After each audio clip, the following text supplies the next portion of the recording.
Donc la première chose, donc cette présentation s'appelle les questions à se poser avant de se lancer pour installer des bornes dans mon entreprise. Je tiens à préciser tout de suite que je ne suis absolument pas ingénieure, technicienne spécialisée dans l'électricité. Donc les questions que je vous propose de vous poser ne sont pas du tout de l'ordre des puissances de raccordement, etc. Ça, je pense que c'est toutes des choses que vous devrez voir avec les opérateurs qui se présenteront un peu plus tard dans le webinaire.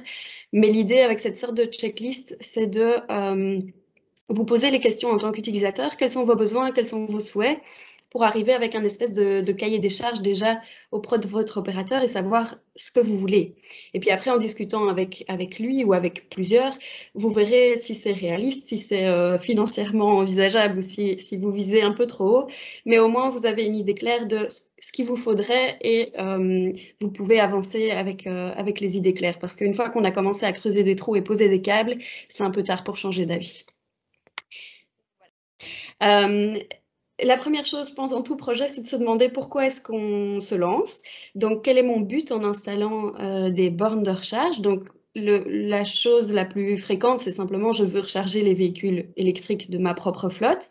Mais il y a toute une série d'autres raisons. Donc, j'y suis contraint parce que je construis un nouveau bâtiment et que depuis mars 2021, c'est obligatoire. Mon permis d'environnement m'y oblige. Je souhaite offrir un service à mes employés, je souhaite mieux accueillir des clients, je souhaite attirer de nouvelles personnes sur mon site, je veux générer un profit, je veux me donner une image plus verte, me positionner par rapport à mes concurrents, je veux être un employeur attractif. Voilà, les raisons d'installer une borne peuvent être très nombreuses. Et donc, a priori, vous en choisissez au moins un, sinon pourquoi est-ce que vous le faites? Mais sans doute qu'il y aura plusieurs raisons. Par exemple, je veux mieux accueillir mes clients et je veux me donner une image plus verte. Et si vous en avez plusieurs, je pense que c'est très important de les classer pour savoir qu'est-ce qui est le plus important pour vous. Si mon but est de générer du profit et d'avoir de nouveau générer du profit et mieux accueillir mes clients, on pourrait se dire, OK, pour offrir un service à mes clients qui soient vraiment super contents, je pourrais faire la recharge gratuite, mais alors ça entre en conflit avec générer du profit. Et donc, qu'est-ce qui est plus important pour moi? Et voilà, afin de pouvoir opérer des choix stratégiques. Et je pense que pour que le projet marche, c'est très important que vous ne décidez pas ça seul, mais avec toutes les parties prenantes. Donc vraiment réunir dès le début une équipe autour de la table. Il y aura évidemment vous, qui êtes ici aujourd'hui, que j'ai appelé Mobility Manager, mais vous avez certainement d'autres rôles dans votre entreprise. Je connais peu de gens qui sont Mobility Manager à temps plein. Il y aura, si c'est les véhicules de l'entreprise et des travailleurs, c'est une question de RH. Il y aura le responsable fleet, si vous avez des véhicules de société. Le responsable financier, ça me paraît inévitable parce que c'est un projet qui ne sera probablement pas gratuit. Si vous avez un gestionnaire du bâtiment et des infrastructures, évidemment, qui devra aussi être présent. Le conseiller en prévention, si vous avez un conseiller en environnement, si vous avez un responsable responsabilité sociétale des entreprises. Et j'ai mis 3 petits points parce que selon votre entreprise, il pourrait y avoir encore beaucoup d'autres acteurs à mettre autour de la table, mais là, je pense que vous êtes le mieux placé pour savoir qui aura son mot à dire et qui peut être impliqué. Dans certaines entreprises, ce sera le CEO, dans d'autres, ce sera les syndicats. Donc voilà, il peut y avoir encore beaucoup de profils à mettre d'accord et je pense que si on se met tous d'accord dès le début sur quels sont nos buts avec ce projet, les choses se passeront beaucoup plus fluidement. La question suivante à se poser, c'est pour qui, du coup, est-ce que j'installe ces bornes-là? Donc, à qui est-ce que je vais ouvrir ces bornes et à quelles conditions? Le cas de figure le plus simple, c'est je charge uniquement mes propres véhicules de société. C'est un cas assez facile, puisque, a priori, vous chargiez déjà, quand vous aviez des véhicules thermiques, vous payiez déjà le carburant de ces véhicules pour les déplacements professionnels et donc vous continuez à payer le carburant qui cette fois-ci est sous forme d'électricité. Donc il n'y a rien de spécial à mettre en place. Éventuellement, vous pouvez avoir un système de monitoring pour voir qui charge régulièrement, qui se charge un peu comme un sauvage, éventuellement avec une gestion de flotte intégrée. Donc, voir quand est-ce que la personne se charge à l'entreprise, mais aussi combien de kilowattheures elle refacture de son domicile et combien de kilowattheures elle charge sur la route, éventuellement pour l'inciter à choisir l'option la moins chère autant que possible. Ça, c'est le cas de figure quelque part le plus simple, uniquement en interne. On a vu qu'il y avait une pression très forte pour que vous l'ouvriez au grand public et que vous contribuiez au réseau de charge wallon. Ça peut vous amener de nouveaux clients, ça vous amène aussi une visibilité. On a vu que si la borne était accessible et intelligente, elle pourrait bénéficier d'une déductibilité augmentée. Donc tout ça peut être des raisons pour lesquelles vous ouvririez vos bornes à un public extérieur. Et là, vous pouvez choisir à quelles conditions. Donc vous pouvez décider de le faire gratuit, mais ça peut vite vous revenir cher, d'autant que le nombre de véhicules électriques va fortement augmenter dans les prochaines années. Soit c'est payant, et là, il y a plusieurs systèmes. Donc, soit vous ouvrez au badge RFID, il y a de très nombreux providers, à commencer par tous les leasers, mais aussi des opérateurs électriques, des opérateurs spécialisés en e-mobility. Donc, toutes ces cartes ont pour ambition d'être interopérables. Donc, avec une carte d'un réseau, vous pourrez aller vous recharger sur la plupart des autres réseaux, mais il faut à chaque fois vérifier pour chaque réseau avec quels autres réseaux il est interopérable. Et alors, il y a des frais qu'on appelle de roaming ou d'itinérance pour aller les uns chez les autres, un peu comme pour les GSM. Et il y a aussi la possibilité d'offrir un paiement véritable, classique, donc soit avec un terminal banque contact, soit avec un QR code de Payconic. C'est souvent une option qui est supplémentaire et payante, mais qui peut revenir dans certains cas. Voilà. Attention quand même qu'ouvrir au grand public, il vaut quand même mieux avoir quelques garde-fous parce que si toutes vos bornes sont occupées par des externes et que vous-même ne pouvez plus vous y charger, ça peut être problématique. Si votre parking est surchargé, ça peut aussi amener des gens les soirs, les week-ends, avec possibilité de vandalisme puisque vous n'êtes pas là pour contrôler quelque part l'usage qui est fait. Donc, si vous avez une barrière ou des choses comme ça, pour garder quand même un peu le contrôle, ça peut être intéressant. Voilà, à voir vraiment quelle est votre situation, quels sont vos objectifs. Voilà, et entre je ne charge que mes propres véhicules et je permets à tout le monde de se charger chez moi, mais il y a évidemment encore beaucoup de granularité. Donc, est-ce que je permets à mes travailleurs qui n'ont pas de voiture de société de se charger? On pourrait se dire, bah oui, je le fais gratuitement, c'est pas grave. Attention quand même que c'est un cadeau. Donc, si c'est pour les déplacements professionnels, pas de souci, vous êtes de toute façon supposé les prendre en charge. Mais alors, vous n'êtes plus supposé les indemniter à hauteur de 36 cents du kilomètre, puisque c'est quelque part une double rémunération. Si c'est pour du domicile-travail, vous pouvez le faire aussi, mais attention à ne pas dépasser les frais réels entre l'indemnité voiture que vous donnez peut-être et la recharge, donc pour ne pas être en infraction à l'ONSS. Et si c'est pour des déplacements uniquement privés, en théorie, c'est un avantage imposable. Dans les faits, quand votre travailleur vient se charger, vous ne savez pas où est-ce qu'il va après et vous n'allez pas avoir le moyen de le contrôler et de dire à partir de 16h30, on ne peut plus se charger parce qu'après, je sais que tu vas aller au badminton. Ça paraît complètement irréaliste. Donc voilà, la charge gratuite, c'est possible, c'est un chouette incitant, mais on est quand même un peu dans la zone grise, pour la gestion, en tout cas au niveau ONSS particulièrement. Si c'est payant, on a vu les différentes options, hein. Donc soit on a juste le système de monitoring dans la borne et vous refacturez vous-même tous les mois, tous les 3 mois, soit le système de badge interopérable ou alors le système de paiement. Vous pouvez aussi le faire pour vos clients et visiteurs uniquement, donc pas tout le monde, mais ceux qui viennent déjà sur votre site. Si vous le faites gratuit, c'est super sympa, mais vérifiez bien combien de clients et combien de visiteurs vous avez par mois pour ne pas vous retrouver avec une charge financière trop importante. Et si c'est payant, selon le nombre de visiteurs que vous avez, ça peut même être assez intéressant. Donc, on avait eu le cas récemment de Walibi qui se posait la question. Vu le nombre de visiteurs qu'ils ont, ça pourrait être assez intéressant parce que beaucoup de gens qui se chargent. Dans tous les cas, qu'elle soit payante ou gratuite, ça peut vous attirer de nouvelles clientèles. Les gens ne sont pas choqués de devoir payer leur électricité aujourd'hui.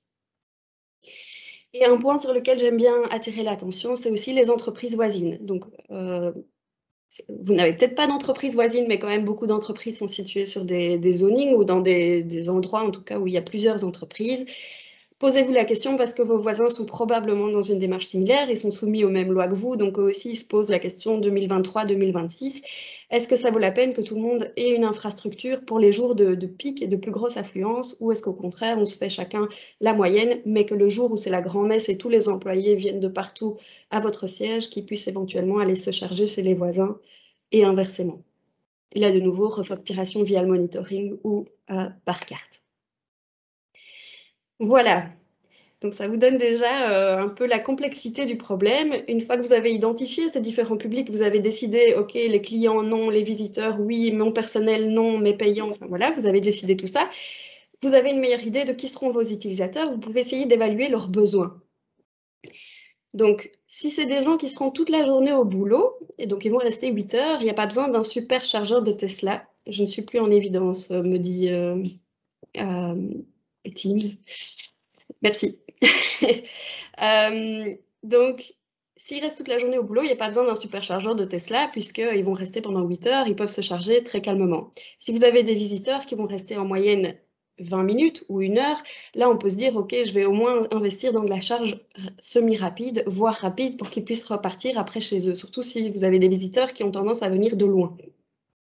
Et si vous avez des commerciaux, clairement, ils vont rester peu de temps au siège et puis tout de suite repartir sur la route. Donc à ce moment-là, il va falloir un chargeur qui puisse leur assurer leur autonomie.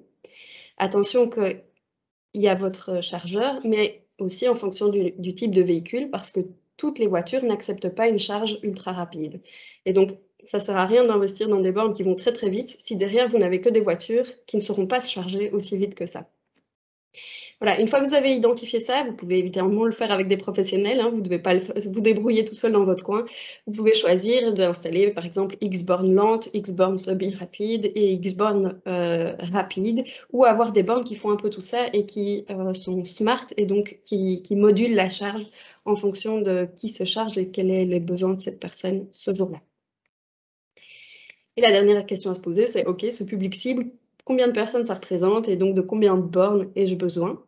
Et combien de bornes ai-je besoin aujourd'hui? Mais combien de bornes aurais-je besoin demain? Parce que j'ai mis aurez-vous besoin d'étendre à terme? Oui, très probablement, puisque voilà, vos visiteurs vont être de plus en plus en véhicules électriques, votre flotte va être de plus en plus électrique et globalement, on sent que la pression est tellement forte que, voilà, a priori, il y aura de plus en plus de véhicules qui seront électriques. Donc, à moins que vous soyez déjà à 100%, sans doute que vos besoins vont augmenter dans le futur. Et attention aussi, mais ça je vais laisser Caroline l'expliquer parce qu'on n'est pas obligé de mettre autant de bornes que de places de parking. Donc on peut imaginer que plusieurs personnes, plusieurs places de parking se partagent une même borne. Voilà, avec un smart charging du coup qui répartit la charge entre les différentes voitures qui sont connectées à ce point de charge. Voilà. Il me reste combien de temps? Parce que j'ai l'impression que je parle beaucoup. Il est 48. Et je devais m'arrêter il y a 5 minutes, c'est ça? Non, non, non, non, non. Tu as juste 11 heures avec les questions. OK, ça va. Alors la question suivante, c'est quelle est l'électricité que je fournis dans ces bornes? Donc la réponse peut-être la plus simple et la plus intuitive, bah, c'est simplement l'électricité du réseau à laquelle je suis déjà connectée. Et ça vous rend évidemment très dépendant du prix de l'énergie. On a vu pour le moment que c'était un gros enjeu et il faut aussi vérifier que votre cabine électrique, etc., est suffisante et voir par rapport à votre consommation aussi pour le reste de vos process. Donc, est-ce qu'il vous reste quelque part assez d'électricité pour aller encore pomper sur le réseau pour les voitures? Et si pas, il faut peut-être aussi de nouveau un système intelligent pour que le moment où vous allumez votre four qui consomme énormément ne soit pas le moment où toutes les voitures se chargent et que ça fasse sauter le réseau. Ce qui peut être très intéressant, c'est aussi de produire vous-même l'électricité que vous allez mettre à disposition. Donc là, il y a plein de possibilités, des panneaux photovoltaïques, une mini-éolienne. Si votre process industriel le permet, faire de la récupération de chaleur ou de la biomasse. Donc là, ça va vraiment dépendre de votre entreprise, quelles sont les possibilités de créer de l'électricité en fonction aussi de votre exposition, etc. Et puis, si vous produisez vous-même, est-ce que vous visez d'être quasiment autonome en énergie et donc de produire tout ce qu'il vous faut, ou au contraire de maximiser l'autoconsommation, donc d'utiliser toute l'électricité que vous produisez et l'excédent, vous le prenez sur le réseau. Dans tous les cas, à ce moment-là, je vous conseille vraiment d'avoir une borne qui soit intelligente parce que ce serait trop dommage que à 8h30, tout le monde arrive, mais il fait nuageux et tout le monde se charge. Et puis après, tout le reste de la journée, vos panneaux solaires produisent à fond, mais les voitures sont déjà pleines. Et en fait, vous ne profitez pas du tout des panneaux que vous auriez installés. Et le dernier point, c'est est-ce que ce serait intéressant d'investir dans du stockage, donc c'est-à-dire des batteries, pour remplir en période creuse et lisser les pics de consommation que vous auriez. Pour le moment, je pense que les batteries sont encore un peu trop chères pour que ce soit intéressant, à part si vous êtes dans un cas un peu particulier avec des pics très forts et des creux très très forts. Mais on voit que le prix des batteries ne cesse de descendre, donc dans les prochaines années, je pense que ça reste vraiment quelque chose à garder à l'esprit. Voilà. Et en fonction de tout ce qu'on a défini là, il restera la question de où est-ce qu'on les met. Donc, il y a une partie, vous n'aurez sûrement pas le choix, et ça, ce sera à voir vraiment avec le côté génie civil, en fonction d'où se trouve votre cabine haute tension et de combien de mètres de tranchées et de câbles vous voulez installer. Vous aurez sans doute tendance à vous mettre à proximité. Mais donc ça, vous n'aurez pas trop le choix. Mais il y a d'autres questions que vous pouvez quand même vous poser. Donc, est-ce que je veux que ce soit à l'extérieur de mon site pour le grand public, ou au contraire, je le mets tout près de mon entrée parce que c'est pour mes clients, mes visiteurs très VIP, et donc je veux les favoriser. Une question très très importante, c'est le risque d'incendie. Donc le but n'est évidemment pas de mettre le feu à votre entreprise, donc vous devrez consulter l'avis des pompiers, et je vous conseille également de contacter votre assureur dès l'amont pour éviter que votre prime d'assurance n'explose à la suite de l'installation des bornes. On a fait un webinaire à ce sujet-là l'année passée avec beaucoup de vidéos d'incendie, donc si vous n'avez pas peur, je vous conseille d'aller le regarder. Je remettrai le lien quelque part, je pense. Voilà, et puis les autres points qu'on a vus, donc de combien de places est-ce qu'il s'agit et qui sont les utilisateurs, si c'est des commerciaux qui vont devoir rentrer dans le bâtiment ou des gens qui vont devoir repartir très rapidement après. Voilà. Et en fonction de tout ça, le nerf de la guerre, le budget. Donc, quel est votre budget d'installation? Combien est-ce que vous pouvez mettre aujourd'hui, maintenant? Une borne lente, sans intelligence, quelque part, c'est juste une prise avec un système de sécurité quand même pour l'incendie. Donc ça, c'est à peu près le prix d'une prise.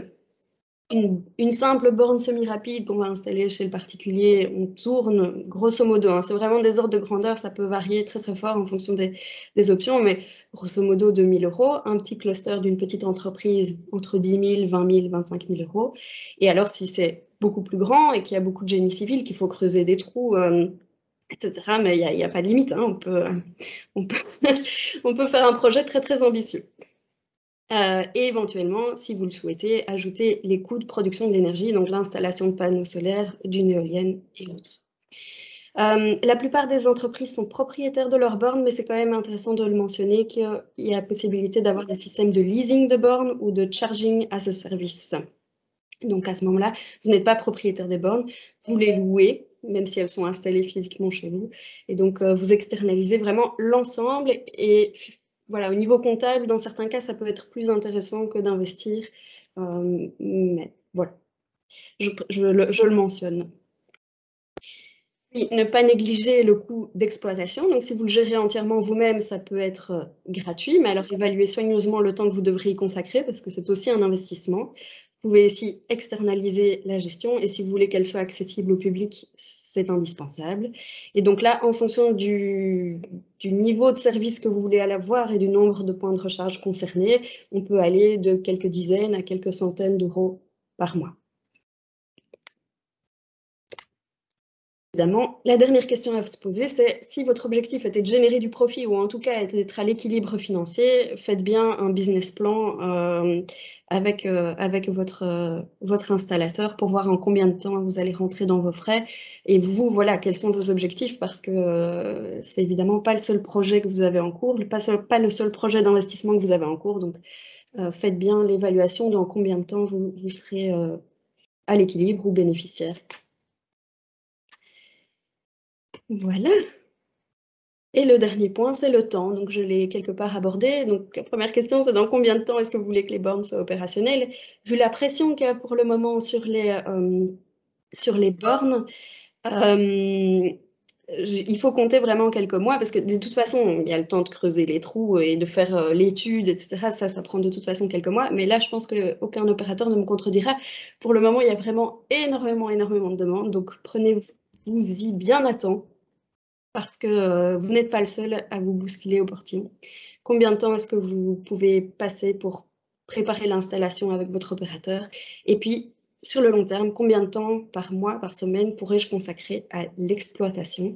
Parce que vous allez avoir des questions au début de vos utilisateurs, donc prévoyez-le déjà.